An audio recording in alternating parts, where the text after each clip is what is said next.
sommes dans une série qui risque de durer une bonne partie de l'automne 2020. Une série dans laquelle nous plongeons on se lance, on rentre volontairement dans une unité de soins intensifs. Soins intensifs spirituels, dans une unité de soins intensifs, c'est Dieu le grand chirurgien et on remet notre être entier dans ses mains. C'est lui le créateur de tout. Alors il connaît qui nous sommes. C'est lui le grand médecin, le grand psychologue, le grand coach de vie. On croit qu'il va nous guider dans une vie abondante. Pourquoi on croit ça? Parce que la parole le déclare riche en fruits spirituels, pleine de sens. C'est ça qu'il veut pour nous. Ce sera lui, notre guide pour nos vies, aussi dans nos relations et pour la vie de notre Église. La Bible nous enseigne continuellement que la priorité de Dieu pour les êtres humains, c'est leur cœur. Toutefois, quand on étudie ce que le mot « cœur » veut dire, ça ne veut pas juste dire un petit aspect de notre personne, ça veut dire vraiment notre être entier. On a décidé de séparer cette série-là en 3 grandes catégories. La catégorie personnelle, notre vie personnelle, l'aspect relationnel de notre vie et l'organisation, la vie, l'administration, mais tous les aspects de l'Église que Christ construit. Alors, dans la santé personnelle, on est là. Donc, il va être question du corps et de l'esprit. Et dans le corps, il est question de la santé physique, intellectuelle, émotionnelle. Bref, on va avoir beaucoup de stock. Soins intensifs qui touchent tous les organes du corps humain parce que tous les organes peuvent être infectés par le péché. Mais le Seigneur a des solutions pour nous. Alors, dans la vie personnelle, il y aura le corps et l'esprit. Et ce matin, c'est de ça qu'on va parler. On va parler de l'aspect de l'esprit. Ça peut être un peu abstrait, mais qu'est-ce que ça veut dire? C'est quoi ça, l'esprit qu'il y a dans l'être humain? Moi, je propose cette définition. L'esprit, c'est cet organe dans l'être humain qui a soif de réponse au pourquoi. Pourquoi j'existe? Pour qui j'existe? Par quoi, par qui j'existe, puis vers où je m'en vais? Ces questions-là dépassent ce que les animaux se posent comme question, parce que l'être humain est un être spirituel. Sur le plan relationnel, on comprend que ça peut être complexe. On veut des relations dans lesquelles on peut être vrai, dans lesquelles on est confiant. Des relations dans lesquelles l'amour règne, dans lesquelles il y a la réconciliation, dans lesquelles on participe au progrès, à la croissance, au cheminement des autres et que nous-mêmes, des relations dans lesquelles nous-mêmes, on grandit. Et en tant qu'Église locale, pour moi, c'est un peu le point culminant parce que je suis le nouveau pasteur de cette Église-là, puis je veux nous amener à réaliser comment notre Église peut être plus en santé, une cohésion dans l'Église, marcher dans la même direction, comment l'unité peut être puissante. Dans le domaine du sport, on parle de la chimie d'une équipe parce qu'il n'y a pas de mots là-dessus pour parler de quand on connecte ensemble, quand on est tous dans la même direction. Le Seigneur peut faire quelque chose de puissant à travers l'unité dans l'Église. Grâce à qui? Bien, grâce à Jésus-Christ qui donne la vie. Amen. Qui reconstruit les vies, qui veut nous faire grandir dans des relations et qui veut construire son Église. Et par quelle force? Par celui qu'on appelle la puissance de Dieu. Si on traduit littéralement, le mot puissance, c'est dynamis en grec, de la dynamite spirituelle. L'esprit du ressuscité, le Saint-Esprit, qui est une des 3 personnes en Dieu et qui a été donné à l'Église pour qu'elle soit puissante et efficace. Dieu fait tout à merveille. Alors, on a tout à gagner, à tout remettre entre ses mains. Amen. Alléluia. Alors, ce matin, il est question de l'aspect spirituel de notre santé personnelle. Et encore là, on divise ça en 2 catégories parce qu'il y a trop de bons stocks dans la parole qu'on veut recevoir. Et cette semaine, il va être question tout simplement de l'éveil spirituel. La semaine prochaine, on embarquera dans une série où il sera question d'être transformé à l'image de Dieu. Mais ce matin, il est question de l'éveil spirituel et on va commencer avec un texte de la parole, un texte absolument magnifique qui va nous rappeler un petit peu ce qu'on a vu la semaine passée, comment Dieu veut bénir l'être humain dans toutes les sphères de sa personne. Heureux l'homme qui ne marche pas selon le conseil des méchants, qui ne s'arrête pas sur la voie des pécheurs, et qui ne s'assied pas en compagnie des moqueurs, mais qui trouve son plaisir dans la loi de l'Éternel et qui la médite jour et nuit. Il est comme un arbre planté près des courants d'eau, qui donne son fruit en sa saison et dont le feuillage ne se flétrit point. Tout ce qu'il fait, lui, réussit. Alléluia. On va prier ensemble. Seigneur, on ne veut pas être du foin qui est balayé au vent, qui est léger. On veut être des arbres solides, plantés près de ton courant d'eau, Seigneur Dieu. Alléluia. Et on lit dans ce passage-là que tu veux nous solidifier, nous fortifier, qu'on ait un feuillage qui ne se flétrit point, qu'on puisse porter du fruit. Et Seigneur, ce verset, ce passage déclare que tout ce qu'on fait va réussir. En fait, je veux déclarer ce matin que tout ce que tu fais réussit. Alors, Seigneur, que ton œuvre puisse s'accomplir dans nos vies pour que tu puisses réussir à travers nous, Seigneur. Alors que c'est toi qui vas agir à travers nous, bien, tout ce qu'on va faire réussira. Alors, Seigneur, je te prie de diriger chaque personne dans ce chemin que tu as pour chacun d'entre nous, un chemin de croissance, un chemin de solidification, un chemin de fruits. Alléluia. Dans le nom de Jésus. Amen. Alléluia. Vous vous rappelez des promesses un petit peu de la semaine passée? La semaine passée, il était question de Proverbe 3, un passage qui nous parlait d'os rafraîchis, de muscles revigorés, de greniers et de cuves qui débordaient. Dans le psaume 1, l'expression est tellement forte aussi. Tout ce qu'il fait lui réussit. Tout, ça implique quoi?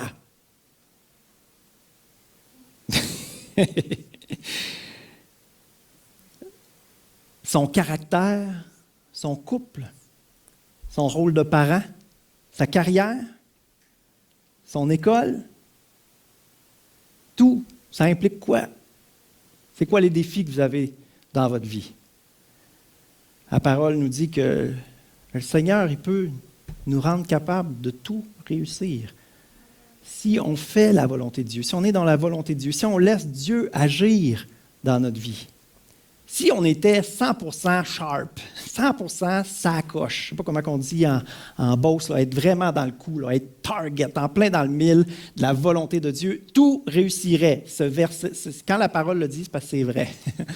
Bon, on est dans un monde imparfait, on est tous imparfaits, on ne réussit pas tout, mais Dieu, lui, réussit tout. Ça, c'est certain aussi. Et Dieu nous appelle à devenir des arbres plantés près de son courant d'eau, qu'on devienne solide. Son feuillage ne se flétrit point, porte du fruit en sa saison. Tout ce qu'il fait, lui réussit. Alléluia, c'est ce qu'on veut pour nos vies. L'éveil spirituel. Première question, c'est-tu une bonne idée de se réveiller? Ça a-tu rapport, l'idée de se réveiller? Est-ce que les chrétiens sont dans le champ? Est-ce que les chrétiens ont une espèce de bulle, là, un monde imaginaire? Ils s'inventent un ami imaginaire qui appelle Dieu puis qui leur fait du bien dans leur vie. Est-ce que ça a rapport la réalité spirituelle? C'est une bonne question à poser si on veut parler d'éveil spirituel, juste de réfléchir à savoir si c'est une bonne chose. J'ai préparé un petit tableau bien simple pour vous avec quelques grandes questions existentielles, mais tout le monde va pouvoir comprendre les questions que tout le monde se pose. Alors, est-ce qu'on est dans l'imaginaire, dans la bulle, ou on est dans la réalité? Est-ce qu'il y a une réalité spirituelle ou c'est une utopie, c'est n'importe quoi? Alors, par rapport, ça serait quoi la réponse à l'origine de l'univers si ça n'existe pas, la réalité spirituelle? Ben, si ça n'existe pas, si on est dans l'imaginaire, l'origine de l'univers, c'est le hasard. Il y a eu un pet d'étoiles random dans l'univers, on ne sait pas trop pourquoi, et ça a donné l'univers et on aboutit aujourd'hui à ce qu'on a. Si c'est la réalité spirituelle, eh bien, il y a un Dieu tout-puissant qui est derrière toute chose. Il était là avant que quelque chose existe. Il est tout-puissant et il a tout créé. Donc, existence du divin, on comprend. Imaginaire, c'est non, il n'y en a pas. Là, si c'est la réalité, ce que l'on croit, ben, c'est qu'il y a un Dieu aimant derrière tout ça. Non seulement il est tout-puissant, mais il y a un cœur qui aime, ce qu'il veut, c'est être en relation. Alors, sa perception de nous, j'ai ressorti cette expression-là qu'on entend beaucoup. Dieu, en fait, c'est un peu le hasard, fait qu'on l'appelle la vie au Québec, hein? On l'appelle l'univers. Alors, je lance ça dans l'univers. Fait que j'ai repris ce langage-là. Alors, indifférence de l'univers, ou tu sais, c'est le hasard un peu, versus, si c'est la réalité, ben, c'est un Dieu qui prend plaisir en ses enfants. Cette indifférence-là, moi, je crois que c'est ça qui amène un petit peu le non-sens des questions auxquelles il n'y a pas de réponse, un vide, un froid dans le cœur de l'être humain. Le but de l'existence humaine, ben, survie de l'espèce humaine, comme les animaux. Sinon, c'est intimité avec son Dieu glorieux. J'ai rajouté glorieux parce que, dans le fond, on est appelé à goûter, à jouir de la gloire de Dieu. Donc, intimité avec Dieu, relation père-fils, père-fille. Puis, vous savez, dans la louange, c'est ça, dans la louange, on déclare qui Dieu est. Et c'est comme si on se plongeait dans la gloire de Dieu. C'est ce que Dieu veut. Dieu, il est glorieux, il est parfait, il n'a pas besoin de rien, mais il nous invite à goûter à qui il est. Alors, intimité avec son Dieu glorieux. Le but de la vie, peu importe, tant que tu es bien avec ça, souvent c'est ça qu'on va entendre, ou si c'est une réalité, ben, tu as une destinée, tu as une mission, il y a une raison pour laquelle tu es là. Et ce que tu vis, dans le fond, Dieu prend plaisir en ce que tu vis, et ce que tu vis va servir à sa gloire. Ensuite de ça, pourquoi le mal? C'est quoi ça, le bien ou le mal? Hein? Il n'y a pas de vérité, il n'y a pas de bien, il n'y a pas de mal. Si c'est une réalité, ben là, il est question de péché, il est question de malédiction. Là, ça bug. C'est ça, c'est le genre de choses qu'on n'aime pas. Ce que la Bible nous raconte, c'est que quand l'être humain a agi indifféremment de Dieu, quand l'être humain a fait le contraire de ce que Dieu voulait, il y a une malédiction qui est venue sur la terre. La vie allait être plus difficile, pénible, et l'être humain allait répéter ce comportement-là indifférent de Dieu et à faire plus souvent qu'autrement, le contraire de ce que Dieu voudrait. Est-ce qu'il y a de l'espoir? Si c'est imaginaire, ben non, il n'y a pas d'espoir. Écoutez, n'importe quel expert scientifique, croyant, non-croyant, va vous dire que la fin des temps est proche. On est en train d'abuser de la planète. Une belle image qui était donnée, c'est comme si la Terre était un paquebot qui va très rapidement, puis là, il y a un iceberg devant. Le paquebot va se planter, même si on faisait tous les efforts, on le ferait virer un peu, mais il pognerait l'iceberg quand même, c'est terminé. Alors, c'est un peu fataliste comme histoire, mais ce n'est pas moi qui le disais, c'était un scientifique athée. Alors, non, il n'y a pas d'espoir. Essayer de conscientiser la population, ça ne donne pas d'excellents résultats. Tandis que s'il y a une réalité spirituelle, si la Bible dit vrai, si Dieu existe, ben oui, il y a un espoir. C'est Jésus qui ne fait pas juste changer les comportements, qui change le cœur. Il fait quelque chose de plus profond. Un petit morceau de philosophie très célèbre dans la théologie, c'est ce qu'on appelle le pari de Pascal. Blaise Pascal a vécu au 17e siècle, un homme très, très intelligent qui est décédé très jeune, malheureusement. Et il nous propose cette petite réflexion-là, c'est cute, vous allez voir. Le pari de Pascal. Pourquoi pari? Parce que, dans le fond, tu paries que Dieu existe ou tu paries que Dieu n'existe pas. Dans le fond, tu as deux choix. Dieu existe ou Dieu n'existe pas. Et là, un peu comme le tableau précédent, est-ce que c'est une réalité ou c'est fiction, c'est imaginaire? Alors, si c'est une réalité, si Dieu existe et que tu as parié que Dieu existait, ben là, c'est merveilleux parce que tu vas aller au ciel. Si Dieu n'existe pas, vous retournez au néant, vous n'avez pas gagné grand-chose. Les petits symboles, ça veut dire la vie est mieux ou pas mieux. Dans le sens, vous pariez sur l'existence de Dieu, moins B, ça veut dire la vie est quand même un peu plus difficile, elle a un sens. Donc, tu as une responsabilité par rapport au talent que tu as. Tu choisis de faire le bien ou le mal, il y a quand même des défis, sauf que tu as la vie éternelle en bout de ligne. Toute la vie que tu as menée avait un sens. En fait, c'est moins B par rapport à une réalité terrestre, mais les enfants de Dieu savent qu'on jouit d'une intimité avec Dieu puis que la vie chrétienne, c'est pas plate pantoute. Fait que, c'est ça. Dieu n'existe pas, ben oui, ta vie était un peu plus difficile. L'apôtre Paul va dire, on est les plus malheureux des hommes s'il n'y a pas de résurrection parce qu'on se donne la peine de vouloir vivre pour Dieu toute notre vie, puis en bout de ligne, il n'y a rien. S'il n'y a rien, ben on est les plus malheureux des hommes. Si vous misez que Dieu n'existe pas et que Dieu existe, ah ben là, vous êtes vraiment mal foutu pour l'éternité. Vous avez un plus B parce que toute votre vie, vous avez fait ce que vous vouliez. Vous vous en foutez de Dieu, donc vous vivez pour votre petit bonheur à vous. Donc, peut-être vous avez réussi à trouver certains petits bonheurs, sauf que pour l'éternité, ça va mal. Et si Dieu n'existe pas, ben, vous aviez raison, vous en allez dans le néant, comme vous pensiez, mais vous avez eu un petit gain sur le plan terrestre. Alors, c'est simple, là, c'est pas quelque chose qu'on trouve dans tel verset dans la Bible, mais c'est une petite réflexion logique sur est-ce que c'est une bonne idée de croire ou pas. Donc, ça nous place face à cette décision-là. Ouais. Où est-ce que je me positionne par rapport à ce questionnement-là? Alors, c'est quelque chose qui a marqué quand même l'histoire de la réflexion philosophique, théologique, et je jugeais bon de vous mettre face à cela. Pourquoi? Parce que peut-être que vous, ben là, je n'ai pas besoin de ça, moi, ça fait longtemps que j'ai compris ça, oui, mais les gens autour de vous, pas toutes. Donc, ce n'est pas juste pour vous. Hein? Le chrétien, il ne vit pas juste pour lui-même, il vit pour Dieu, puis Dieu se soucie des gens autour de nous. Alors, de revenir aux bases, de revenir à, c'est quoi l'éveil spirituel?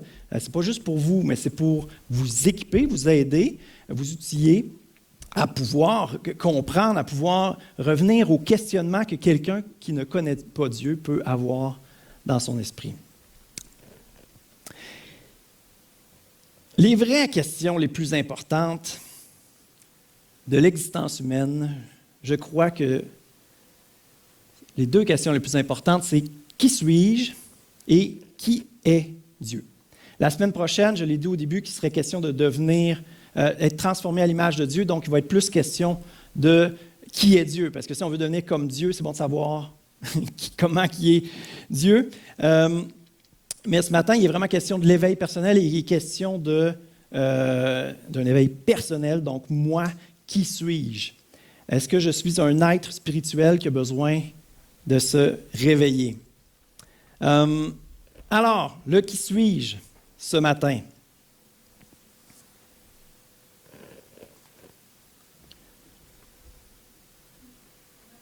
Y en a-t-il qui ont déjà joué à ça, ce jeu-là? Là? Qui suis-je? On avait ça chez nous. Tu prends une carte, tu ne regardes pas, tu te la mets sur la tête. Là, c'est une devinette. Est-ce que je suis un objet? Non. Est-ce que je suis une personne? Une célébrité? OK. Vous comprenez? C'était ça le jeu, dans le fond. Puis là, tu pouvais être Youpi ou Michael Jackson. Puis là, il fallait que tu le devines. Mais là, c'est ça. La question, qui suis-je? Gardez votre sérieux. Je sais pas, on dirait cette effervescence, là. Qu'est-ce qui se passe? La question, qui suis-je, est très, très, très sérieuse. Même que Jésus se l'est fait poser. Suite, en commençant, avant même de commencer son ministère, il se fait baptiser, il y a une colombe qui vient, le Saint-Esprit le conduit dans le désert. Et là, il va y arriver ce qui s'appelle les tentations. Et qu'est-ce que Satan, le père du mensonge, va dire? Il va dire, si tu es le Fils de Dieu, qu'est-ce qu'il est en train de faire? Il est en train de voir, il est en train de semer le doute, il est en train de faire réfléchir. Est-ce que tu es vraiment le Fils de Dieu? Tu penses que tu es ça, là. Mais si tu es le Fils de Dieu, si tu étais le Fils de Dieu, tu pourrais faire ça, ça, ça. Si tu étais le Fils de Dieu, tu pourrais te pitcher en bas de la montagne, tout le monde te trouverait hot parce que des anges te rattraperaient. Donc, tout le monde, moi, je résume là, les trois. Tu pourrais faire tout ce que tu veux. Tout le monde te trouverait hot. Puis celle auquel on peut le plus s'identifier, je pense, c'est « il ne devrait pas t'arriver de mal ». Ça, c'est un énorme blocage spirituel. Je pense qu'on peut dire plus que par rapport aux Québécois, par rapport à l'être humain. Si Dieu, tu as dit tantôt, le Dieu est tout-puissant, que Dieu est aimant, pourquoi il arrive plein de merde sur la terre? C'est vraiment une très grosse question. Puis, Satan, le père du mensonge, a mis Jésus au défi par rapport à cette question-là. Si vous voulez le lire au complet, ça se trouve dans Matthieu 4, ce passage-là. Les réponses de Jésus étaient très courtes. Et les réponses de Jésus commençaient toujours par les mêmes 3 mots. Il est écrit. Sa source pour confirmer son identité. Sa source pour prouver son identité. Sa source de vérité. Ce n'était pas son feeling. Ce n'était pas ses raisonnements philosophiques. Ce n'était pas ce que sa mère y avait dit, ou ce qu'un autre y avait dit, ce qu'un rabbin lui avait dit, ce qu'un pasteur lui avait dit. C'est ce que la parole lui disait. Il est écrit.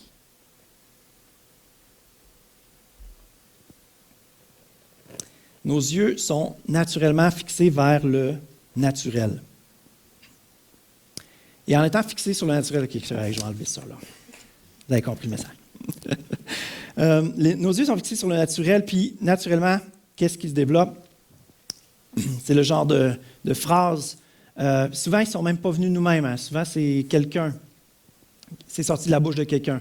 Souvent de quelqu'un qui nous aime même, quelqu'un qu'on aime, quelqu'un d'important, de la part de vos parents, de la part d'un frère, d'une sœur, de la part de quelqu'un de l'Église, j'ai dit de l'Église, je voulais dire à l'école, mais ça peut être quelqu'un de l'Église aussi, qui vous a dit quelque chose et ce qui s'est imprimé indélébile dans votre cerveau, c'est quelque chose comme « t'es bon à rien ». T'arriveras jamais à rien. Puis là, il se développe des questions. C'est-tu correct que j'existe? Pourquoi j'existe? J'ai-tu ma place ici? Est-ce que je suis bon dans quelque chose? Est-ce que je suis beau? Est-ce que je suis belle? Est-ce que je suis aimé? Ça, c'est la question des questions. Puis qu'est-ce que, justement, le père du mensonge réussit à rentrer dans notre tête? C'est des pensées, mais ces pensées-là sont connectées à notre esprit parce qu'ils répondent aux grandes questions de la vie. Il réussit à rentrer dans notre tête, tu ne vaux rien. Il se développe une mauvaise estime de nous-mêmes, de l'insécurité. On se sent coupable. On pense qu'on dérange partout où on va. On pense qu'on fait tout mal. On se sent moins bon que les autres. Puis même après la conversion, j'oserais dire que même après la conversion, on dirait que c'est encore plus difficile. Peut-être pas sur le coup, là, parce qu'il y a la lune de miel au début, là, hein? Mais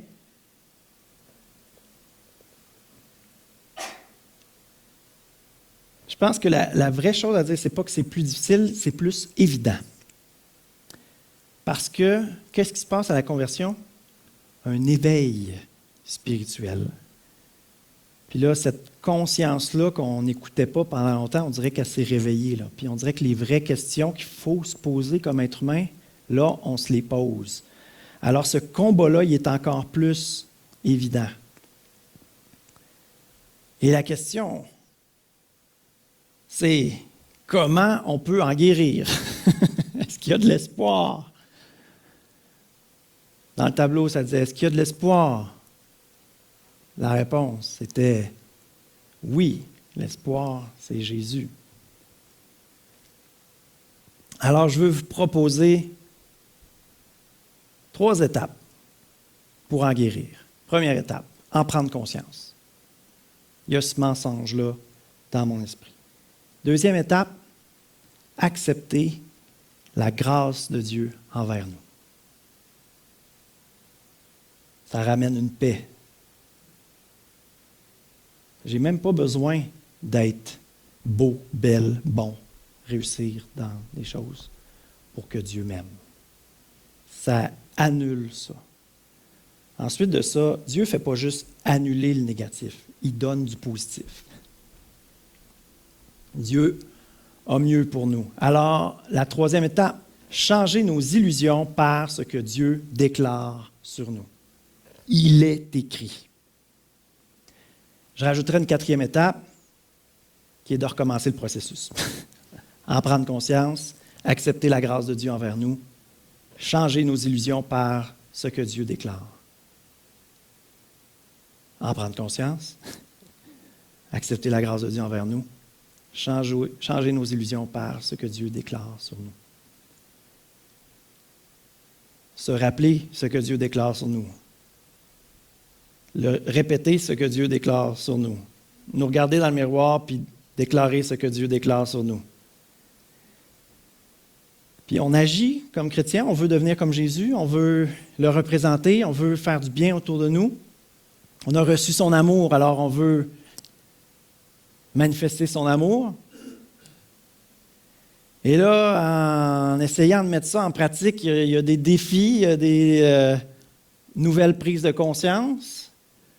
On réalise qu'on n'y arrive pas par nos propres forces, on réalise que finalement, de l'amour, on n'en a pas tant que ça. Donc, en prendre conscience, accepter la grâce de Dieu envers nous, changer nos illusions par ce que Dieu déclare sur nous. Ce processus-là, c'est à vie. Je sais que dans la région, il y a beaucoup de gens qui n'aiment pas une traduction de la Bible qui s'est faite où le mot « conversion » a été remplacé par « changement de mentalité ». On était attaché à ce mot-là. Pour les gens, aujourd'hui, c'est un mot qui ne veut rien dire. On n'utilise pas ce mot-là.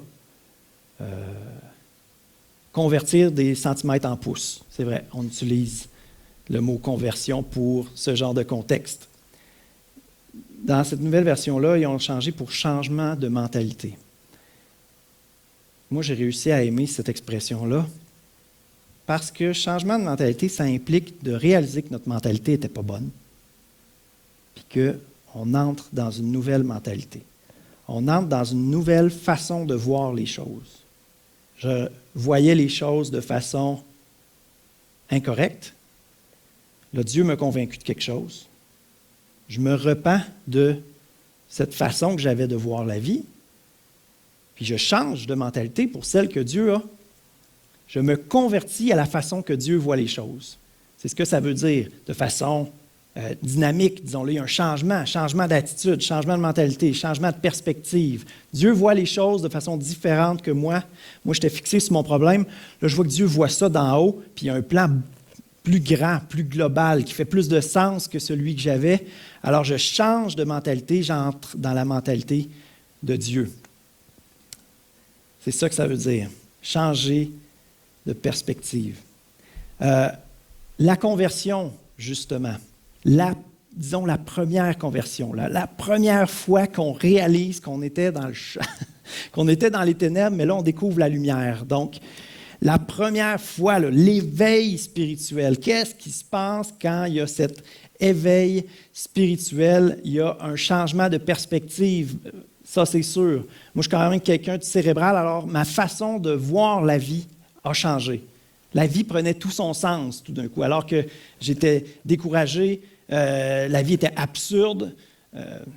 L'Ecclésiaste le déclare tout le temps, tout est vanité, poursuite du vent.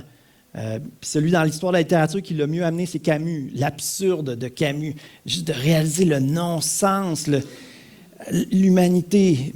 Mangeons, buvons, demain nous mourrons. L'homme, il retourne en poussière, ça n'a aucun sens. Il n'y a rien là, dans l'humanité, il n'y a rien dans l'être humain qui fait du sens. Mais cette connexion, réconciliation avec Dieu, de découvrir la lumière, de découvrir l'amour d'un Créateur envers nous, ça change notre perspective. Il y a un amour qui nous envahit. Il y a un désir de le faire connaître. C'est des symptômes extérieurs qu'on voit de quelqu'un qui a été vraiment renversé par l'amour de Dieu. Alors ça, c'est bien, ces changements-là qu'on peut observer. Mais j'aimerais nous faire réfléchir ce matin, non pas aux choses que nous, on a remarquées, aux choses qu'on voit en dedans de nous-mêmes puis dans nos comportements qui ont changé, mais surtout la façon que Dieu voit les choses quand ça a changé. Comment la perspective de Dieu sur nous a changé alors qu'on a accepté que Christ est mort pour nous. Dieu, tout d'un coup, il voit les choses à travers Jésus-Christ. Il y a un nouveau filtre. La façon que Dieu nous voit est complètement différente. Nous, nos changements, effectivement, ça n'a pas changé parfaitement du tout au tout. Tout n'est pas parfait après la conversion. Mais la perspective de Dieu, elle, là, il y a un changement majeur. Et je crois que c'est de réaliser quelle est la perspective de Dieu. C'est ça qui peut le plus nous transformer. Ce n'est pas de faire des efforts pour devenir comme Jésus. Non, c'est d'être renouvelé dans notre façon de voir les choses, renouvelé dans notre intelligence, apprendre de plus en plus à voir les choses comme Dieu les voit. C'est ça qui va nous changer en profondeur. Alors, qu'est-ce que Dieu déclare sur l'être humain? Quelles sont ses réponses? La Bible nous dit que l'être humain, c'est une créature à part, créée à l'image de Dieu. Genèse 1, verset 26. On retourne au départ. C'est bon de retourner au départ pour savoir d'où ce qu'on vient. Amen. Genèse 1, verset 26, nous dit « Faisons l'homme à notre image ». C'est Dieu là, qui se consulte, le Père, le Fils, le Saint-Esprit. « Faisons l'homme à notre image, selon notre ressemblance, et qu'il domine sur les poissons de la mer, sur les oiseaux du ciel, sur le bétail, sur toute la terre, et sur tous les reptiles qui rampent sur la terre. » L'homme, l'être humain créé à l'image de Dieu, à sa ressemblance, pour qu'il domine. Genèse 2, 7. Il y a deux récits de la création dans la Bible qui se complètent l'un l'autre. Dans ce récit-là, Genèse 2, 7, « L'Éternel Dieu forma l'homme de la poussière de la terre. Il souffla dans ses narines un souffle de vie, et l'homme devint un être vivant. » Il n'a pas fait ça avec les animaux. Il n'a pas pris le temps de souffler dans les narines des vers de terre, des singes, des ornithorynques. Nommez votre animal préféré. Mais quand il a créé l'être humain, il a soufflé dans ses narines un souffle de vie et l'homme devint un être vivant. Dans un autre verset, ça dit devint une âme vivante.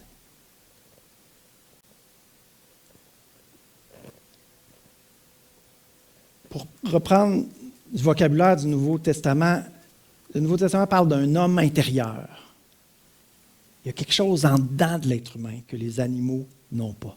Il est devenu une âme vivante. Dieu il a mis dans l'homme un homme intérieur. C'est cette dimension spirituelle. C'est l'homme créé à l'image de Dieu. C'est cet esprit, cet organe qui a soif de réponse. Réponse au pourquoi j'existe, ou pour qui j'existe, par quoi j'existe, ou par qui, puis vers où je vais. Les grandes questions qu'il y a dans le cœur de l'homme, l'animal ne se pose pas ces questions-là. Il y a un verset qu'on aime bien citer, je l'ai déjà utilisé, mais je l'utilise encore. Les chrétiens devraient connaître cette citation-là par cœur. Apocalypse 3, 20. « Je me tiens à la porte et je frappe. Si quelqu'un entend ma voix et ouvre la porte, j'entrerai chez lui, je souperai avec lui et lui avec moi. » Ce que ça dit, c'est que le Seigneur frappe à la porte des cœurs. Si quelqu'un entend ma voix, là, présentement, c'est comme si l'être humain, de naissance, il dort spirituellement. Mais il peut entendre la voix de Dieu. Il peut entendre l'appel de Dieu. Puis celui qui ouvre la porte, Jésus dit, j'entrerai chez lui, je souperai avec lui et lui avec moi. Ça veut dire qu'il y a communion, il y a une intimité qui commence. Psaume 139, verset 14. Étonnante déclaration du psalmiste de David, 139, verset 14, qui dit « Je te loue de ce que je suis une créature si merveilleuse. Tes œuvres sont admirables et mon âme le reconnaît bien. Il avait toute une estime de soi, lui, hein? C'est pas un peu présomptueux de dire ça? Demandez à n'importe quel scientifique si l'être humain n'est pas une créature merveilleuse. N'importe quel biologiste qui a étudié cette machine-là que Dieu a créée. C'est incroyable. N'importe quel scientifique qui étudie l'univers, la matière. Demandez-y si ce n'est pas incroyable. Toute la science, toute l'intelligence qu'il y a derrière la création. Regardez les inventions que l'être humain a faites. Regardez la créativité de l'être humain. Les arts, la musique, la littérature, l'art visuel. Même l'art culinaire, maintenant, on fait des choses incroyables en cuisine. L'être humain est capable du pire, effectivement. Mais il est capable de choses extraordinaires aussi. Le Créateur a créé l'être humain créatif. L'être humain ne crée rien, mais il utilise ce que Dieu a fait. C'est drôle, Dieu il a pris de la poussière, il a créé l'être humain. L'être humain est capable de prendre la poussière et faire un vase. Capable de prendre des roches, construire une maison. Il y a cette créativité-là. Puis Dieu, il est créatif. Quand on regarde toutes les espèces animales qu'il y a, là, quand on regarde tous les êtres humains qu'il y a aussi, il y en a des plus particuliers que d'autres, des plus colorés que d'autres. Mais Dieu, franchement, là, il se surpasse. Dans la création, on voit sa grandeur, sa créativité. Un aspect très important de la personne de Dieu, Dieu est esprit. On met des mots sur qui il est, Père, Fils, des mots humains sur qui Dieu est. Nos mots sont bien limités. Dieu est bien plus grand que ce que nos mots peuvent dire de qui il est. Peut-être le mot qui est le plus proche, c'est l'Éternel. Parce que ce mot-là, en lui-même, on ne peut pas comprendre. Avant, après, le temps, Dieu est. Il est le Dieu qui est. Le grand je suis. L'Éternel. Mais il y a plein de noms, Dieu, parce qu'il y a toutes les facettes. On a tout pleinement en Dieu. Dieu, c'est le prince de la paix. Emmanuel, Dieu avec nous. Le Tout-Puissant. Le roi des rois, le créateur de l'univers. Un Père. En esprit et en vérité. C'est du sérieux, en esprit et en vérité. Ce que la Bible dit, c'est que ce n'est pas du folklore, là. Ce n'est pas l'imaginaire d'un enfant non plus. C'est une réalité spirituelle. Dieu est esprit, il faut que ceux qui l'adorent, l'adorent en esprit et en vérité. Qu'est-ce que ça veut dire? Ça veut dire que ça exige un miracle. Ça exige le réveil de notre esprit. Ça exige que notre esprit prenne vie. Et c'est ce qu'on appelle la nouvelle naissance. Le réveil, ça prend vie dans notre esprit. Notre homme intérieur prend vie. Il était endormi, il était éloigné de la lumière. Il était donc dans les ténèbres. Moi, j'ai grandi dans l'Église, puis on dirait ténèbres, ça a toujours voulu dire chose dégueulasse. Vraiment, il est en train, il couche avec des prostituées. Ténèbres, ça veut dire juste la lumière n'est pas là. Ça ne veut pas juste nécessairement dire du gros dégueulasse, là.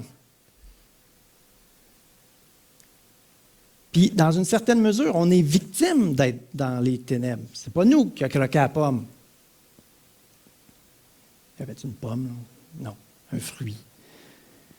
Donc, on est victime un peu de la nature pécheresse qui nous est donnée. Mais on est responsable. On est coupable parce qu'on refait la même chose. Nous aussi, on vit indifféremment de Dieu. Nous aussi, il frappe à la porte de notre cœur, puis on fait la sourde oreille.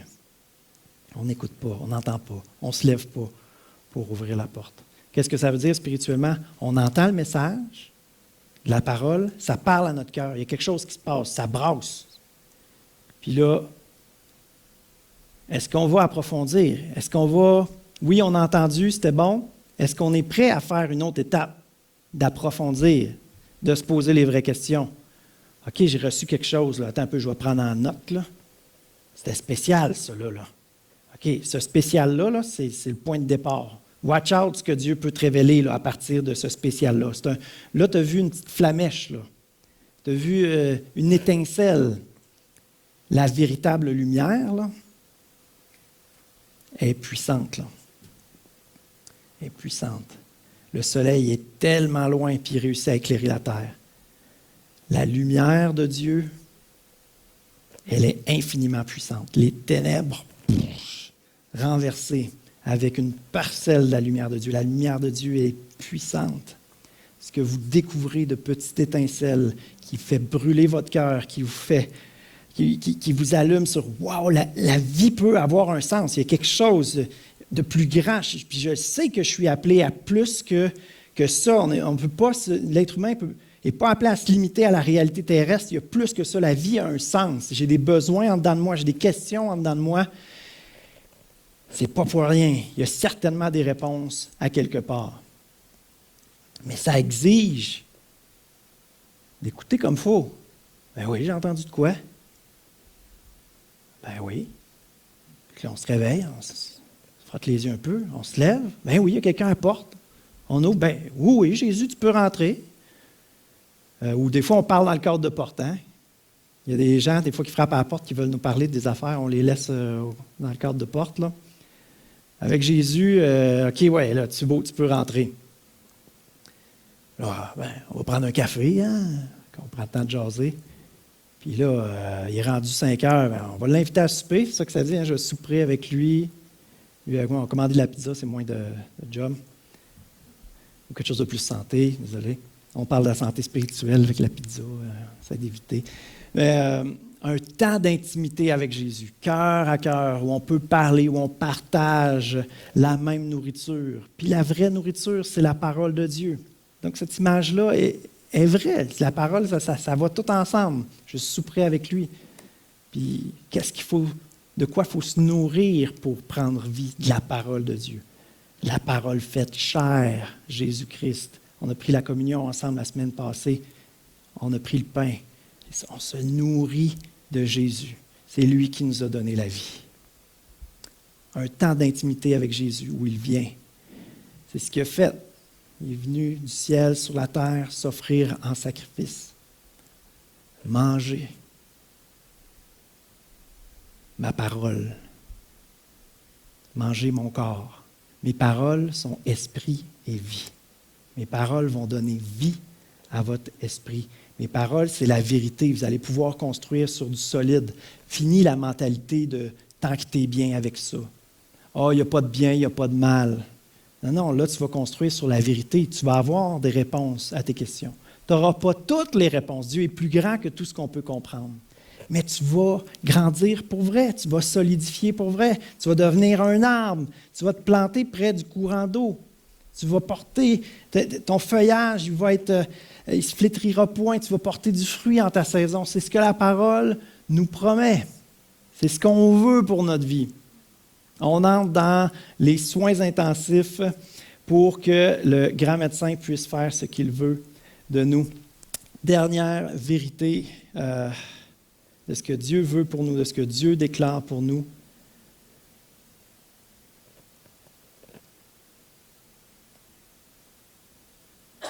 C'est qu'on est appelé à être des enfants de Dieu.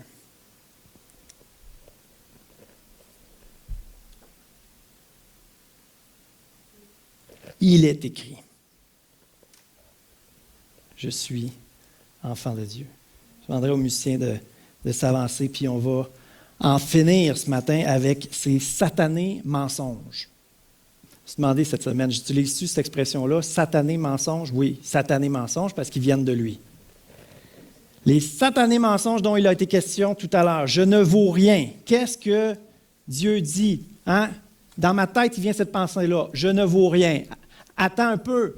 Il est écrit. Je suis créé à l'image de Dieu. Je suis une créature merveilleuse appelée à être enfant de Dieu. On va mettre ce tableau-là sur Facebook cette semaine. J'encourage de l'imprimer, de le mettre dans le coin de votre miroir. On se déprécie si facilement. Il est écrit, j'ai une valeur inestimable. Je te loue que je suis une créature si merveilleuse. Tes œuvres sont formidables, mon âme le reconnaît. Et Jésus est mort pour moi. Peut-être une phrase à méditer cette semaine. Si il était pour avoir seulement un être humain qui accepterait que Jésus meure sur la croix, puis que ça avait été vous dans toute l'histoire de l'humanité, est-ce que Jésus l'aurait fait?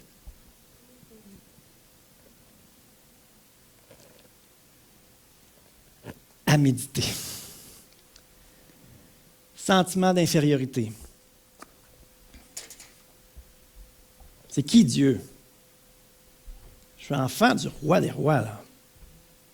Je suis enfant du créateur de l'univers. L'insécurité. Qui nous séparera de l'amour de Dieu manifesté en Jésus-Christ? Tout est possible à celui qui croit. De quoi aurais-je crainte? Que peuvent me faire les hommes? Il est écrit. Première étape, en prendre conscience. J'ai ça en dedans de moi. Deuxième étape, accepter la grâce de Dieu. Troisième étape, remplacer par ce que Dieu dit. Il est écrit. Il n'est pas question que dans mon cerveau, dans mon cœur, règnent ces mensonges-là. On développe une fausse culpabilité. On en prend conscience. On accepte la grâce de Dieu. On remplace par ce que Dieu dit. Je suis déclaré juste et saint. Parce que celui qui était juste, celui qui était saint, Jésus, est mort à ma place, portant mes péchés. Mes péchés ont été réglés, comme une facture qu'on paye, comme une rançon qu'on paye.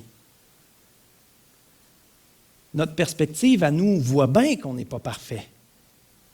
Mais ce n'est pas ça qui est important. Ce qui est important, c'est la perspective de Dieu. Ce qui est important, c'est ce que la parole déclare. La parole déclare, tu es déclaré juste et saint. La parole déclare qu'on est appelé à progresser de gloire en gloire. Oui, des fois, le « en », il est long. De gloire en gloire. Ouf! Mais de gloire en gloire. On regarde en arrière. Ouais, c'est vrai, voilà un an, j'ai progressé. De gloire en gloire. S'il y a un Dieu qui me le prouve, s'il y a un Dieu, il s'en fout de l'humanité. Il s'en fout de moi. Dieu prend plaisir en ses enfants. Comme un père qui voit son enfant faire du tricycle pour la première fois. Le moindre progrès qu'un enfant peut faire, ses parents capotent. On les écrit dans un livre, on veut se rappeler la première fois qu'il a toussé. Non.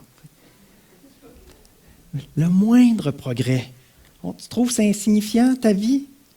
Le moindre progrès. Cette semaine, il y a un matin, tu t'es levé et tu as dit « Ouais, Seigneur, j'ai besoin de toi aujourd'hui. » Seigneur, il est là. « Yes! Good job! On va vivre cette journée-là ensemble. Je suis content. Mon enfant commence à réaliser que c'est une bonne chose que je fasse partie de sa vie. Dieu prend plaisir en moi, en mes petits progrès. Et il veut que l'on vive ma vie ensemble. Tu as l'impression que Dieu est loin? Ce n'est pas Dieu le problème. Dieu est là. Voici, je suis avec vous jusqu'à la fin du monde. J'écrirai ma parole dans leur cœur. Vous êtes le temple du Saint-Esprit. Le Saint-Esprit habite en vous. Ce qu'on veut pour notre vie, c'est ce que la Bible déclare. La santé spirituelle, mes amis, c'est le point de départ pour une progression de gloire en gloire à tous égards, dans toutes les sphères de notre vie. Ce qu'on a vu ce matin, c'est le point de départ, l'éveil. C'est de prendre vie, que la vie de Dieu, que l'amour de Dieu soit déversé dans nos vies. Est-ce qu'il y en a qui sont prêts à déclarer, comme moi ce matin, que la perspective de Dieu, parfois, les échappe, leur échappe? Et qu'on ait tendance à revenir dans le naturel, dans l'humain, dans l'ordinaire. Seigneur, aide-nous. Seigneur, aide-nous. On ne veut pas se fier à nos réflexions, à notre impression. On veut se fier à ce que la parole déclare. Alléluia. On veut se plonger dans la perspective de Dieu. On veut méditer, Seigneur, tes réponses. Cette semaine, Seigneur, que ce qui est écrit sur ce tableau-là, qui est un résumé de quelques points, quelques trésors qu'on découvre dans ta parole. Alléluia, Seigneur, on veut les méditer. On veut les laisser entrer dans notre intelligence, mais que ça puisse s'approfondir, que ça puisse descendre dans nos cœurs, Seigneur, qu'on puisse se le répéter, Seigneur, jusqu'à ce que ça descende dans le cœur. On ne veut pas être des chrétiens juste cérébrales, qui adhèrent à certaines belles valeurs. On veut être des chrétiens qui sont transformés en esprit et en vérité, Seigneur, dans le plus profond de notre être. On ne veut pas avoir une petite étiquette, une petite pancarte d'enfant de Dieu. On veut au plus profond de nous-mêmes avoir cette dignité-là de fils, de fille du roi, Seigneur. On a un sacerdoce royal. Un sacerdoce, ça veut dire une prêtrise. On peut offrir notre vie à toi, Seigneur, et tu prends plaisir en notre vie, Seigneur. Tu prends plaisir au moindre progrès. Tu prends plaisir au moindre appel qu'on peut faire, Seigneur. Même quand notre vie est misérable, le moindre, Seigneur, aide-moi. Seigneur, viens me secourir. Seigneur, viens faire la différence. Seigneur, j'ai besoin de toi. Le moindre progrès, le moindre cri vers toi touche ton cœur, Seigneur. Tu prends plaisir en tes enfants, Seigneur. On veut entrer dans la vie que tu veux pour nous, Seigneur. Tu nous promets, tu es venu pour donner la vie, une vie abondante. Tout ce que fait celui qui vit dans ta volonté, lui réussit, Seigneur. Ce sera un rafraîchissement pour nos os. Nos muscles seront fortifiés. Nos greniers vont être remplis. Alléluia. Ta bénédiction, c'est ce qu'on désire, Seigneur. Et on fait notre part de nous consacrer à toi, d'adhérer à ta parole, d'adhérer à ta pensée, Seigneur. Tout ce qui a besoin d'être converti en nous à ta pensée, transformé, Seigneur, à ta façon de voir les choses, renouvelé dans nos pensées, Seigneur. Tout ce que tu veux, on remet notre être entier entre tes mains. Alléluia. Toi, le grand médecin, Seigneur, fais ce que tu veux de nous. Alléluia. Fais ce que tu veux de nous. Glorifie ton nom dans nos vies. Alléluia. Alléluia.